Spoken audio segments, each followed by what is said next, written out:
guys, it's Shaylin Marie, and I am back with another speed build for The Sims 4. I decided that I really wanted to build some sort of small beach home. I really love these waterfront homes. I love the idea that you sort of get to bring the house out over the water, and so I decided that I really wanted to play with something like that. And like I said, because I do really like bringing out those houses over the water, and because these homes really lend themselves to having Sims sort of live outdoors just as often as they are doing things indoors, I do often put the large decks, quite sizable decks, onto those homes.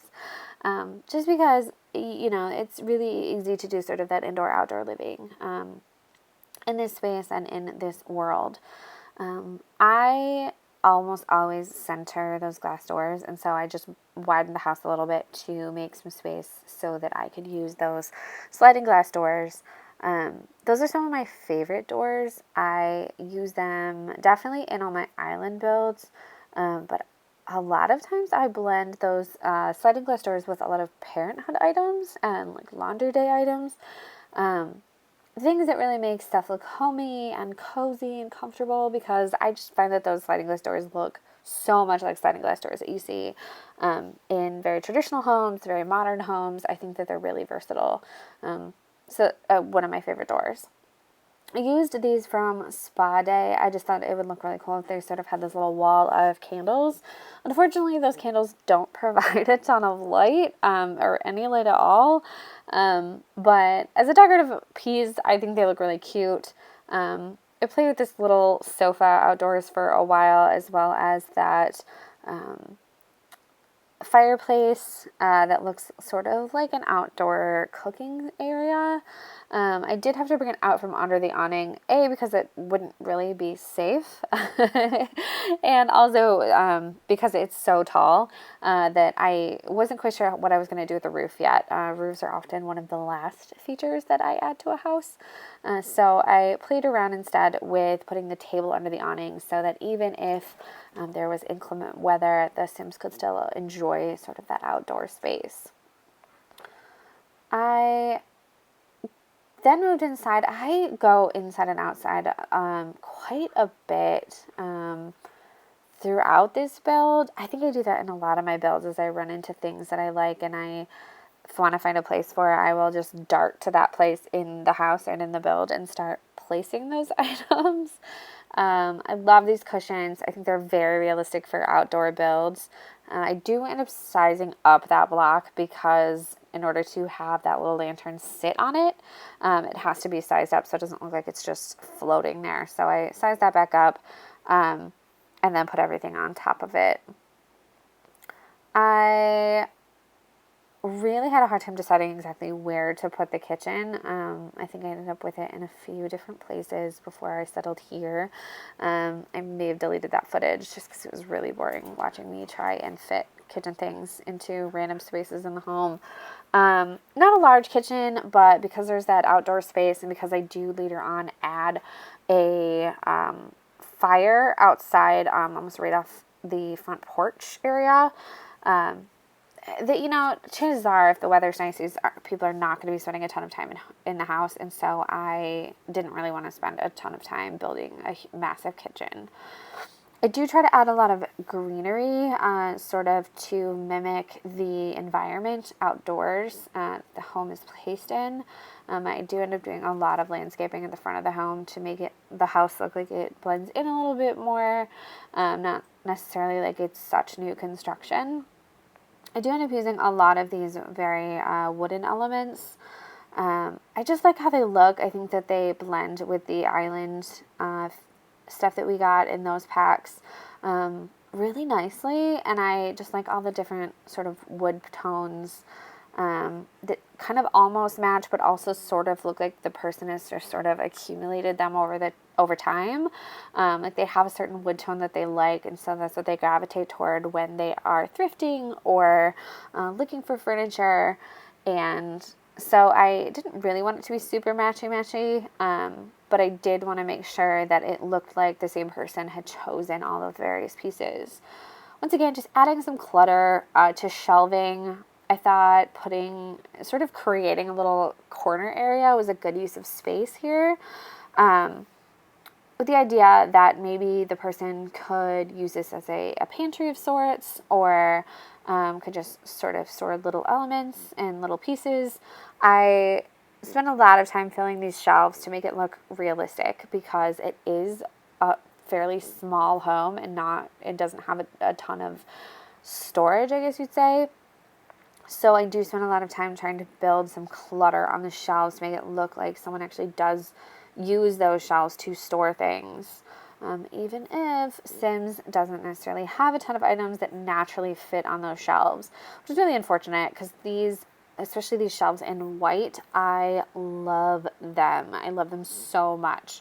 I think it's because they actually look like IKEA shelves that I have picked out and put in my own home, that I actually use to store dry goods, because we didn't have a ton of storage in our kitchen area.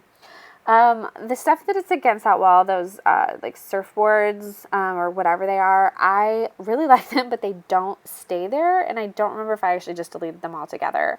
Because I realized I didn't have a door into look at things where the bathroom will be, exactly and I also end up really struggling trying to the final design is not necessarily ideal.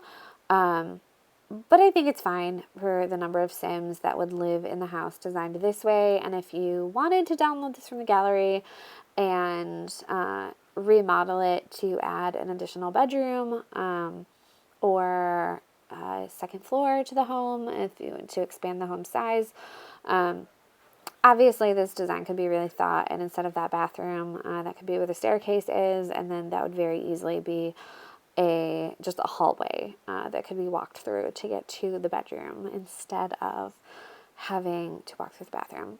But I don't think Sims care, really, and the way that I was thinking about this, it was just a person who had moved to the beach, a single Sim who had moved to the beach and was going to do some gardening and maybe do some of the conservation career, and so I wasn't super concerned, I guess, about trying to make room for additional Sims to be visiting or roaming around the property. That towel does not stay there. I ended up figuring out the other one is too low, so I just wiggled them around in order to get them to fit. I love that bathroom mirror. It's so cute. And I'm kind of constructing here a bathroom light fixture. Just to try to maximize the storage, because there just isn't a ton of space in this home where items would be stored. And so trying to figure out exactly where toiletries would go and where the extra towels would be stored. I put those shelves up, and then I just start sort of filling them with clutter, making it look pretty realistic. Lots of sunblock, since of the locale. It makes sense. Just did a couple of different colors in the bottles. Made sure they had some Kleenex. And then I think I ended up looking at those towels from Spa Day, just because they're nice and rolled up. And I just think they look really cute in the area. And then I found some other the folded towels, and I put those there as well. The idea that there's probably not a ton of other spaces in this bathroom to have those items, since there's really only the under the sink storage area, which probably is cleaning supplies and things. I went with this really cool wall tile, which I actually had never used before, and I've since used it in one other build just because it's so cute. I do tend to use that tile a lot. I tend to use that tile in the gray aqua. I'm sorry, you can totally hear my dogs. They're wrestling. So yeah, here I go again with that wall tile. It's so pretty. I love that wall tile, and I like that it comes up so high, so that it looks like a backsplash. I also think it's really realistic for this sort of environment where there's probably a lot of sand and things. It'd be easier to clean. I originally chose that gray, and then I ended up later deciding that I want to use the sort of board that I like the boarded stuff from the island living that I end up using for the outside of the house. I decided to bring it in and use it on that wall because that looks really realistic, I think, for the style of house that it is, and I just really like the sort of the texture that it brings to the room. I used this painting to tie in the blue because I love that blue. I think it's really pretty, and it goes with the tile in the bathroom, or in the kitchen, I'm sorry, without having to carry that tile all the way through the house. Sticking in these fairy lights because I think that they're just a really cute element for people to use. Oh, those pride flags, I think those are really cute, and a little tropical drink thing. Oh, my dogs, they're so crazy. So then I finally make it back to the bedroom. This is the last. I so often do bedrooms first.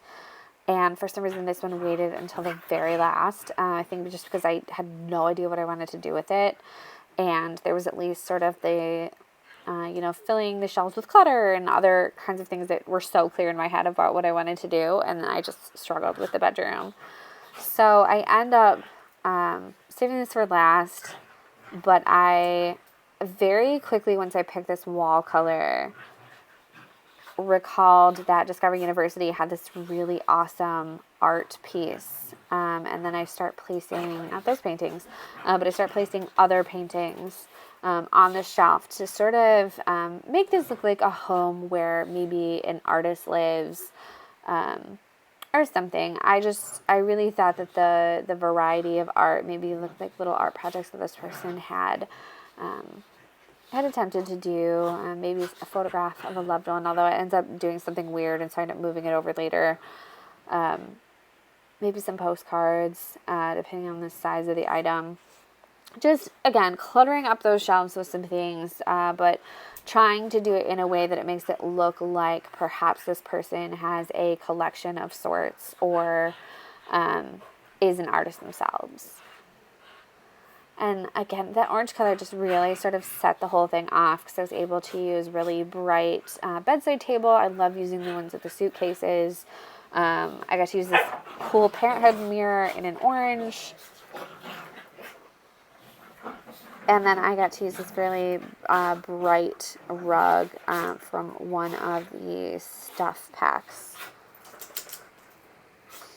This is when I realized I don't have any windows, which is tragic in a space like this. Girls. So, yep, and then I found those curtains, or those like window shades and balances that match, and I was so excited. So, although I had put off the bedroom till last, I ended up being really happy with it. I think it's really cute, and it's done in a color scheme that I rarely use.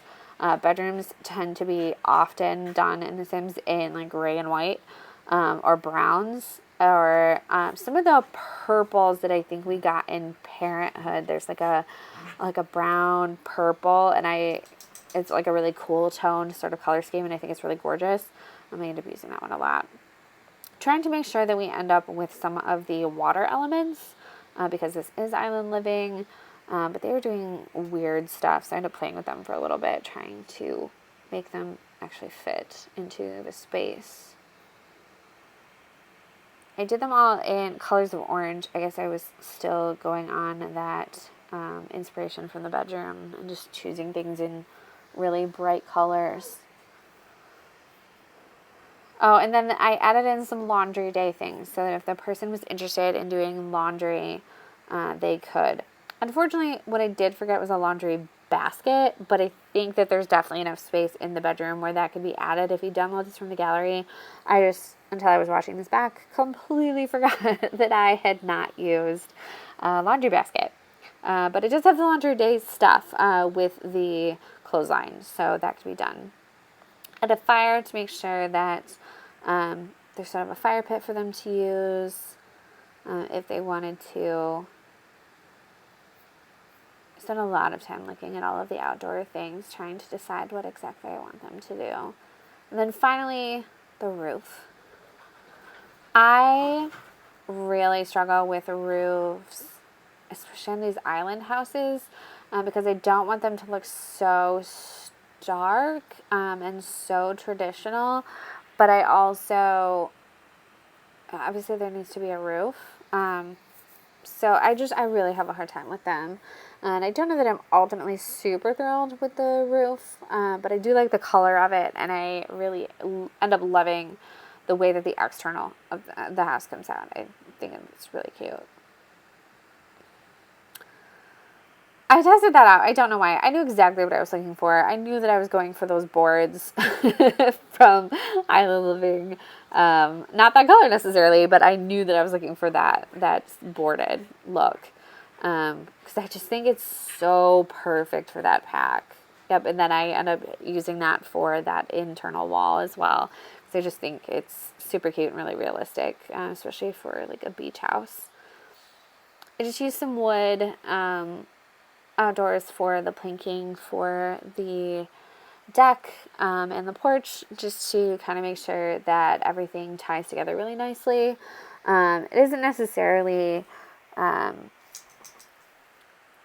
perfectly matchy, but is complementary. And then I just start landscaping like a mad woman. I think that Island Living, that pack, has some of the most beautiful greenery and plant life available. I love the colors. I love how vivid it all is. I think it all goes together really well. And so I really try to take advantage of that, and sort of, because there's all of that greenery just to the left of the house, with the way that we're looking at it right now, I wanted to make sure that greenery sort of just continued and maybe created just that like little path down to the beach along the side of the house. I really loved the idea that this house has been here a while, and that there's been a ton of sort of greenery that has continued to sort of grow up around it, and looks really beautiful without being like overly manicured. Because I don't think that the manicured lawns and things look really good in Island Living. I think they look weird. So here I'm just trying to figure out exactly what greenery I'm going to place in what area. I think I ended up coming up here and placing some flowers and maybe some grass.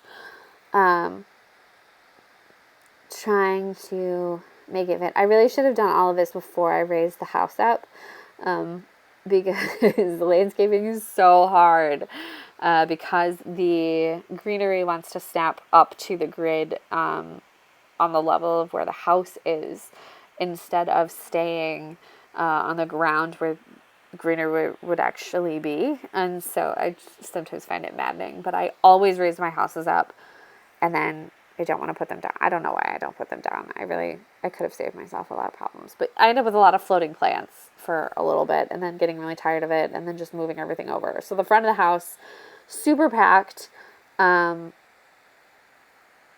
with plant life and things. But I think, again, that kind of fits the environment. I just think it looks really cute and really bright and vivid. So there we have it. That is the finished house. A couple of screenshots here. Thank you so much for watching. If you haven't subscribed, consider it. See you next time.